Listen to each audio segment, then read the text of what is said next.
विनोबा भावे विश्वविद्यालय के सीनेट सदस्य रंजीत कुमार राय ने कहा कि महान वैज्ञानिक जगदीश चंद्र बोस का गिरिडीह से गहरा नाता रहा है, लेकिन इस शहर में उनकी उपेक्षा हो रही है।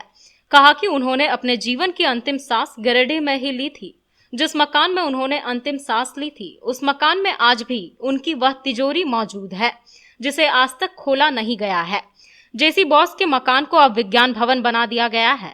इसी में वो तिजोरी भी रखी हुई है। 2 बार इसे खोलने का कार्यक्रम जिला प्रशासन ने निर्धारित किया, लेकिन दोनों बार मिसाइल मैन और देश के प्रसिद्ध वैज्ञानिक व उस समय के तत्कालीन राष्ट्रपति डॉक्टर एपीजे अब्दुल कलाम आजाद साहब नहीं आ सके। नतीजा, तिजोरी का रहस्य आज तक बरकरार है। इन्होंने सरकार और प्रशासन से मांग करते हुए कहा कि देश के महान वैज्ञानिक के नाम पर शिक्षण संस्थान शुरू कर गरीब बच्चों को बेहतर शिक्षा उपलब्ध कराया जाए। मौके पर उपस्थित स्वयंसेवी संस्था के सुरेश शक्ति व रितेश चंद्रा आदि ने कहा कि आचार्य जगदीश चंद्र बसु गिरिडीह के भूमि से जुड़े भारत और विश्व प्रसिद्ध वैज्ञानिक थे, जिन्हें भौतिकी, जीव विज्ञान, वनस्पति विज्ञान तथा पुरातत्व का गहरा ज्ञान था। वे पहले वैज्ञानिक थे जिन्होंने रेडियो और सूक्ष्म तरंगों की प्रकाशिकी पर कार्य किया। वनस्पति विज्ञान में उन्होंने कई महत्वपूर्ण खोजें की। साथ ही वे भारत के पहले वैज्ञानिक शोधकर्ता थे। बावजूद इसके सरकार व जिला प्रशासन द्वारा लगातार उनकी उपेक्षा की जा रही है।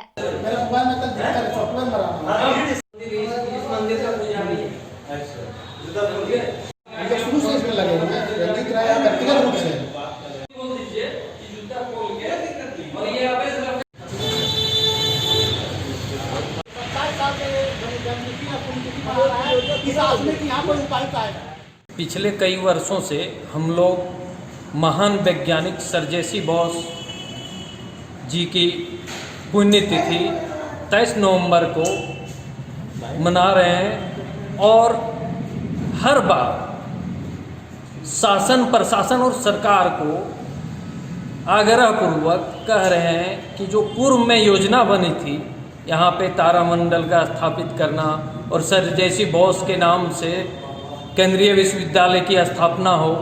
AR किदवई महामहिम राज्यपाल जब हुआ करते थे तो गिरिडीह के तत्कालीन उपायुक्त माननीय के पाठक जी को ये निर्देश दिए थे जब इस भवन का ये उद्घाटन में आए थे, तो उत्तरी छोटा नागपुर और संथाल परगना के बीच में जगदीशपुर के इर्द गिर्द कहीं पे जमीन को मुहैया कराने का और केंद्रीय विश्वविद्यालय, औषधि केंद्रीय विश्वविद्यालय की स्थापना के लिए सारी योजनाएं बन चुकी थी।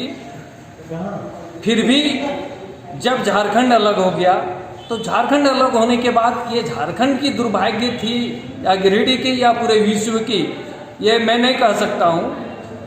तो एकत्रित बिहार में यह भवन विज्ञान एवं प्रौद्योगिक विभाग के पास था। जब झारखंड अलग हुआ तो युवा एवं खेल मंत्रालय को ये भवन दे दिया गया।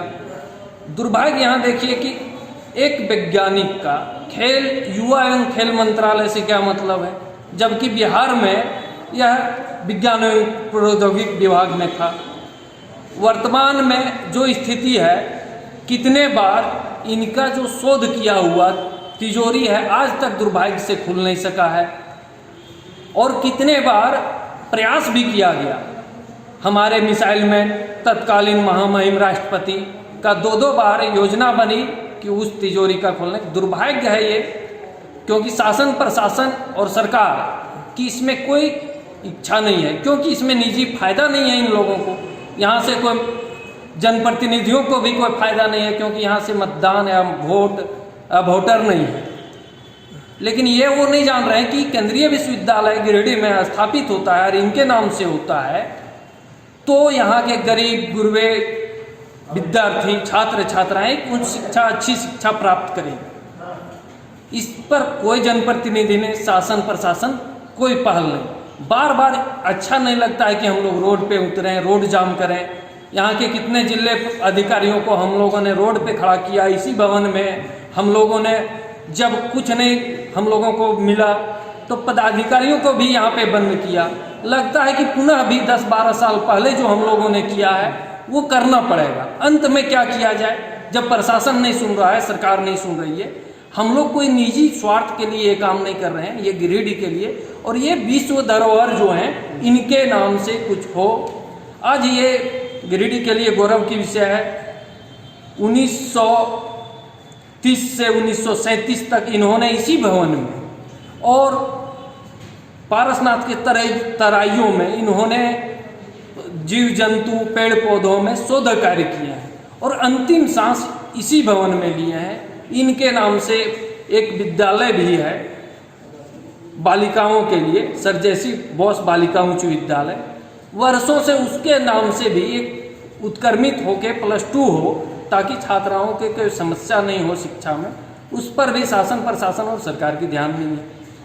तो हमको लगता है कि ये शासन प्रशासन और सरकार को करनी नींद में सोए हुए हैं और अंत में फिर वही 8 साल 10 साल पीछे हम लोगों को जाना पड़ेगा, फिर रोड पे उतरना पड़ेगा, अंत में रोड जाम करना, तो प्रशासन FIR करेंगे। वो हम लोग आतंकवादी थोड़े हैं। हम लोग गिरिडीह के लिए मांग करते हैं।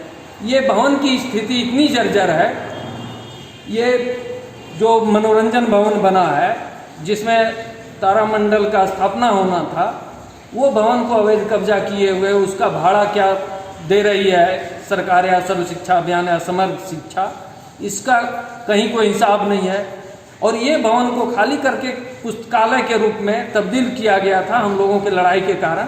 फिर भी इस भवन में अवैध कब्जा है। आप देख सकते हैं कि यहाँ क्या स्थिति है। ये कोई कार्यालय बना के रखा हुआ है सर्व समर्थ शिक्षा, जिसमें हमारे महान वैज्ञानिक का तिजोरी है। वो तिजोरी अमूल्य है, हम समझ सकते हैं। जब तक खुलता नहीं है तब तक वो अमूल्य है। उसमें कितना मूल्यवान चीज़ है वो कोई बता नहीं सकता है। फिर पुनः हम शासन प्रशासन और सरकार से इस पर पहल करने का आग्रह कर रहे हैं, विनती कर रहे हैं। नहीं तो अंतिम में हम लोग क्या करेंगे, कोई विकल्प नहीं रहेगा, तो उग्र आंदोलन करेंगे। आज हम सभी छात्र यहाँ पर 1997 से आचार्य जगदीश चंद्र बोस की पुण्यतिथि और जन्मतिथि अनवरत बनाते आ रहे हैं। लेकिन दुर्भाग्य है, यह अंतर्राष्ट्रीय शोक दिवस होना चाहिए था। वहीं गिरिडीह के लिए अंतर्राष्ट्रीय शर्मनाक दिवस भी, क्योंकि यह प्रशासनिक उपेक्षा का दंश झेलता धरोहर, जहाँ पे महान वैज्ञानिक की ने कर्म भूमि रही है, यहीं पे उन्होंने अपनी अंत्येष्टि यहीं पे उन्होंने समाधि दी। कहते हैं कि बेतार का तार बनाने के क्रम में यहाँ वज्रपात हुआ और उनकी मौत हुई और वर्षों उनके चलते उपेक्षित रहा। प्रशासन ने कभी सुध न ली इस बिल्डिंग की। यह बिल्डिंग जर्जर अवस्था में था। उसके बाद छात्र आंदोलन पर यहाँ पर निर्णय यह हुआ, के पाठक जी ने सुनवाई की और इसे विज्ञान भवन का रूप देने का प्रयास किया और विडम्बना के अनुरूप उनकी ट्रांसफ़र हुई। उसके बाद से यह आज तक उपायुक्त के इंतजार में हो रहा है। बदहाली इस कदर है कि यहाँ पर सेल्फ सस्टेनेबल मॉडल पर लाने के लिए उन्होंने यहाँ इस विज्ञान भवन में सर्व शिक्षा अभियान के कार्यालय को भी स्थानांतरित करवा लिया है, ताकि इसके मेंटेनेंस के लिए कुछ राशि इकट्ठी हो पाए। नियमित रूप से परियोजना यहाँ पर काम कर रही है आज 15-20 वर्षों से, लेकिन इसके द्वारा प्रदत्त राशि, रेंट के रूप में जो प्रदत्त राशि, उस राशि का क्या होता है, कहाँ तारामंडल बनने की कल्पना थी, यहाँ उनके टेलीस्कोप के अलावा कई और टेलीस्कोप लाने की बात थी। छात्र छात्राओं को तारामंडल जो जैसा कि हम पटना में देख रहे हैं उस तरह के तारामंडल की कल्पना थी, जिस पे आज परियोजना कायम है। उतनी बड़ी रूमें बनी, 300 बाय 400 का स्क्वायर फुट का रूम सब बना था इसी तारामंडल के विस्तार में। लेकिन कालांतर से अब तक यह बदहाली की उस कगार पर उस डीपीसी का इंतजार कर रहा है जो इस पर नहीं पहल ला सके, क्योंकि राजनीतिक नेताओं से हम लोगों ने उम्मीद रखी ही नहीं। सभी लोग यहाँ पे हैं, किसी राजनेता की नहीं, लेकिन प्रशासन भी यहाँ पे एक्टिव हो और प्रशासन इसकी कमेटी में है। टीसी, डीडीसी, एसडीओ सभी लोग इसके कोर कमेटी में, इसके द्वारा जो रेवेन्यू जनरेट होता है और उस जनरेट का के बाद होता क्या है, कोई प्रशासनिक आदमी के अलावा इसमें कोई व्यक्ति नहीं है जो इनसे पूछ सके, जिस कारण आज ये भवन जीर्ण शीर्ण अवस्था में कूड़ेदान बना हुआ है। चाहे वह इलेक्शन की कैंपेनिंग हो, चाहे वह कोविड का कैंपेन हो, सारे लीफलेट पैम्पलेट जमा करने के लिए स्टोर रूम है। किसी तरह की मीटिंग करनी हो प्रशासन यहाँ करता है। कभी यह पुस्तकालय के नाम पर अलॉट होता है और कभी कुछ। पुस्तकालय के नाम पे यह अलॉट है नहीं, और इसमें पुस्तकालय का कोई पुस्तक नहीं, कोई छात्र यहाँ आते नहीं, क्योंकि इसे उस रूप में दिया ही नहीं गया। ये हमेशा मजाक करने का प्रयास किया गया कि अगर आप ये क्यों कर लेते ना, ये आपकी लाइब्रेरी है, अब ये न लाइब्रेरी है, न विद्यालय है, न यह कुछ भी रह पाया। विज्ञान भवन तो कोई काम का ही नहीं है। तो ये यूटोपिया से बचा के इसको वापस विज्ञान भवन का स्वरूप प्रदान किया जाए। हम लोग अपेक्षा करेंगे प्रशासनिक पहल से यह साकार हो। एक महान विभूति को इससे बड़ी श्रद्धांजलि कुछ नहीं हो सकती। हमारा बस यही प्रयास है कि इस विभूति को